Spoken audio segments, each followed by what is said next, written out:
आज उस क्रूज की यात्रा को याद करते हुए जब हम इस यात्रा को आगे बढ़ा रहे हैं और उस क्रूज को याद करते हैं जहां हमारे प्रभु खुदावंद यीशु मसीह ने हमारे लिए अपनी जान दी, उस क्रूज पर यीशु मसीह ने जो 7 वचन बोले और मेरे से पहले जिन वक्ताओं ने कहा बहुत गहराई से, और जिस बात को हमें हर साल सीखते हैं उस बात को आज भी दोहराया। और आज चौथे वचन के लिए प्रभु ने मुझ पर दया की, उस वचन को मैं आपके साथ शेयर करने जा रहा हूँ। हे मेरे परमेश्वर, तूने मुझे क्यों छोड़ दिया। ये वाक्य एक पुकार है, एक दर्द भरी चीख है, लेकिन इसके पीछे परमेश्वर की महान योजना है। यीशु का अनुपम प्रेम है और सबसे ऊपर हमारी मुक्ति की कहानी इसमें छिपी हुई है। मत्ती 27 और उसका 46 वचन कहता है, तीसरे पहर के निकट यीशु ने बड़े शब्द से पुकार कर कहा, एली एली लमा शबक्तनी, अर्थात हे मेरे परमेश्वर तूने मुझे क्यों छोड़ दिया। आज हम इस वचन के 3 पहलुओं पे रोशनी डालेंगे, उनको हम एक साथ देखेंगे। पहला पहलू है यीशु की मानवता, फिर परमेश्वर का त्याग और हमारी विजय। बीच बीच में हम कुछ प्रश्न भी रखेंगे और उन प्रश्नों के उत्तर भी हम ढूंढेंगे, और ताकि हम सब इसको गहराई से समझ पाएं।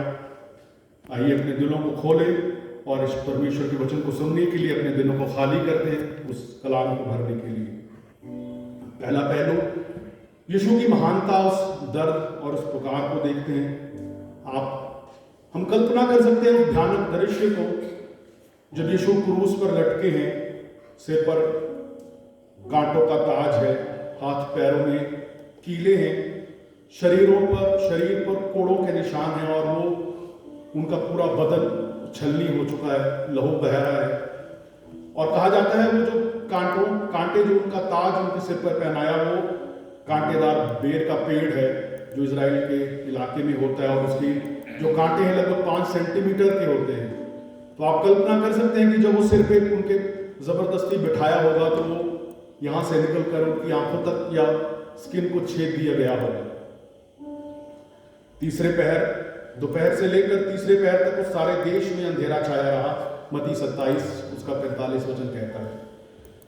चारों ओर घनघोर सन्नाटा है और उस सन्नाटे में हमारे खुदावंद यीशु मसीह की पुकार गूंजती है, हे मेरे परमेश्वर तूने मुझे क्यों त्याग दिया। ये वाक्य हमें यीशु की मानवता को छूने का अवसर देता है।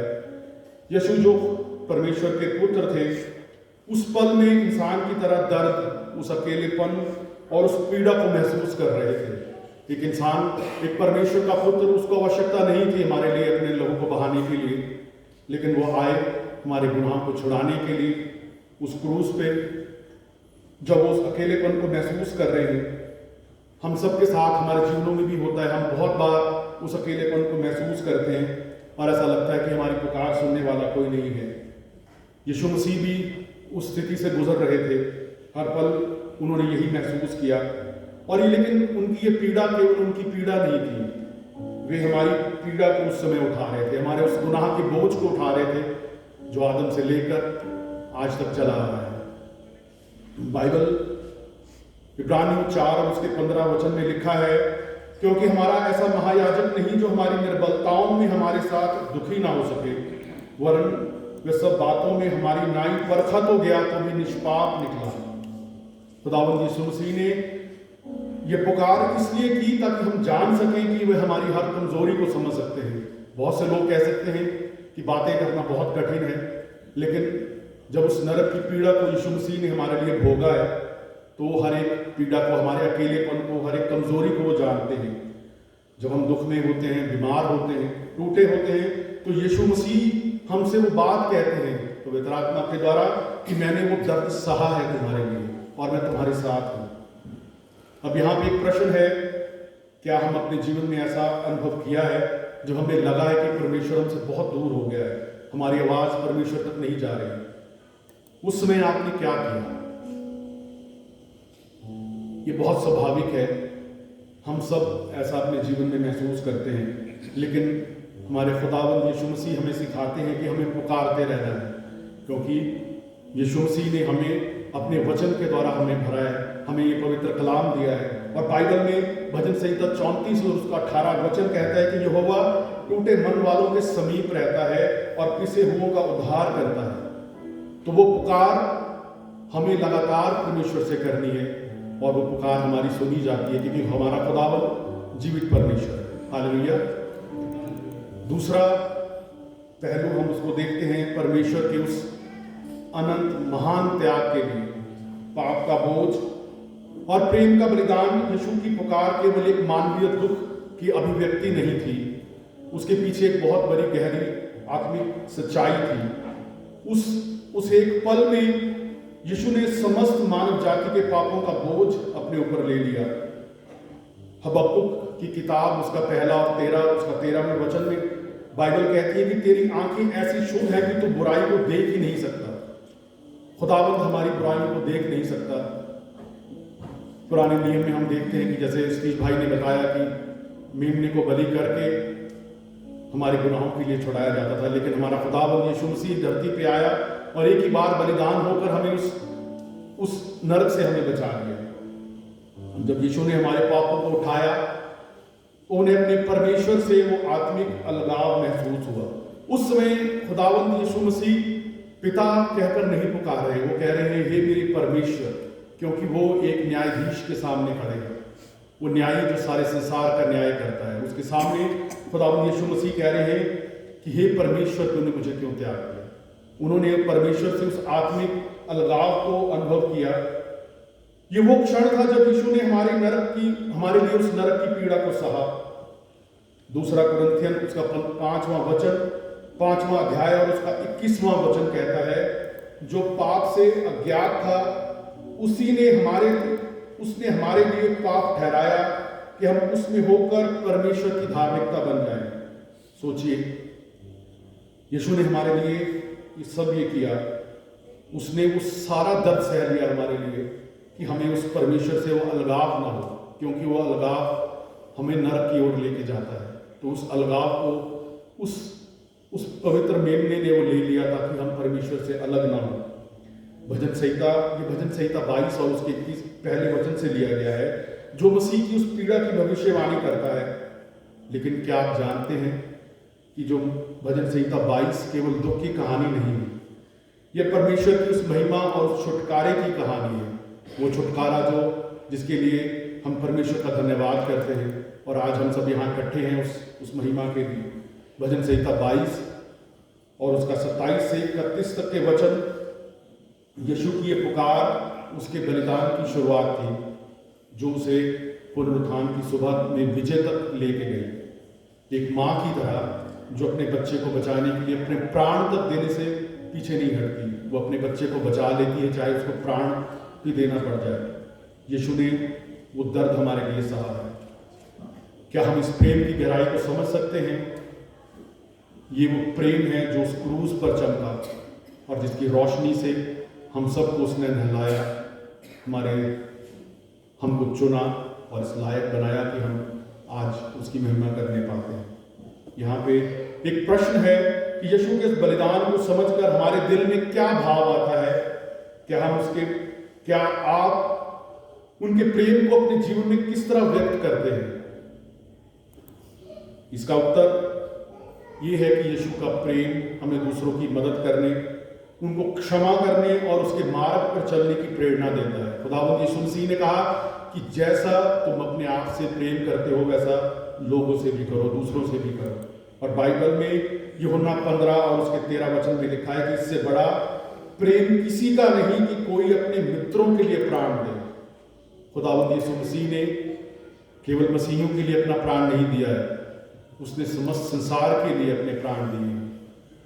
आज बहुत से लोग आसानी से ये कह देते हैं कि एक मसीह को लालच दिया गया और वो मसीह में आया, लेकिन हम सब जानते हैं कि हमें किस बात का लालच है।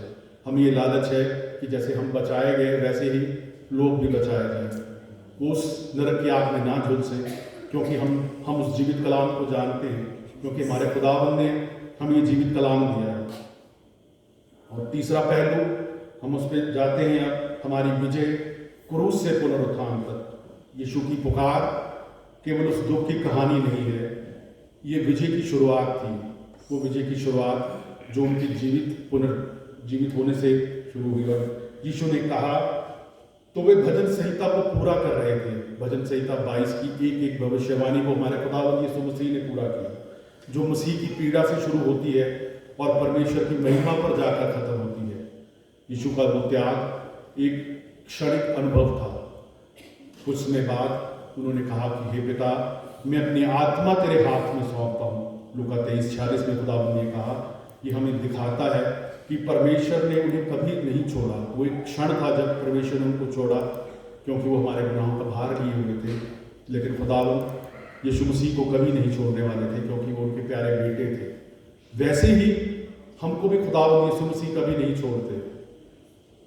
हमारे मन में कभी ऐसा आ जाए तो हम प्रार्थना में जाएं और खुदावंद यीशु मसीह के आगे अपने आप को सौंप दें। हमारा सामर्थी परमेश्वर हर हाल में हमें संभालने वाला परमेश्वर है। खुदावंद यीशु मसीह हमें कभी नहीं छोड़ते, हमारे हर एक बात में वो ध्यान रखते हैं। परमेश्वर ने कहा कि तुम्हारा एक एक बाल तक गिना गया है। तो जब एक एक बाल खुदावंद ने हमारा गिना है, तो हमारे हर एक दुख, हमारी हर एक पीड़ा को वो जानते हैं। हमारी हर एक विजय में प्रभु हमारे साथ खुश होते हैं, तो हमें उनके साथ रहना है। लूका 23:46 में लिखा, और यीशु ने बड़े शब्द से पुकार कर कहा, हे पिता, मैं अपनी आत्मा तेरे हाथों में सौंपता हूं। और ये कहकर उन्होंने अपने प्राण छोड़ दिए। यीशु की ये मृत्यु ने पाप और शैतान पर विजय प्राप्त की है। क्रूस पर उनकी पुकार के तीसरे दिन पुनरुत्थान की वो सुबह आई। ये हमारी आशा है कि हम जीवन में अंधेरे से गुजरते हैं, चाहे बीमारी हो, नुकसान हो या निराशा हो। यीशु हमें याद दिलाते हैं कि परमेश्वर हर दुख को विजय में बदल देते हैं, और ज़रूरत है तो उस विश्वास की। उस औरत की तरह जिसको लहू बहने की बीमारी थी, और उसने यीशु मसीह के उस कपड़े को छूकर अपनी चंगाई पाई। खुदावंद यीशु मसीह ने कहा कि तेरे विश्वास ने तुझे चंगा किया है। हमारा विश्वास भी वैसा ही अडिग हो, क्योंकि परमेश्वर ने हमें हमारे घरों को उस चट्टान पे बनाया है। यीशु मसीह हमारी चट्टान है, और उस चट्टान पे बना हुआ घर कभी नहीं टूटेगा, चाहे जितना भी तूफान आए, जितनी भी आंधी आए। रोमियो 8 उसका 37 वचन कहता है, पर इन सब बातों में हम उसके द्वारा जिसने हमसे प्रेम किया जयवंत से बढ़कर है।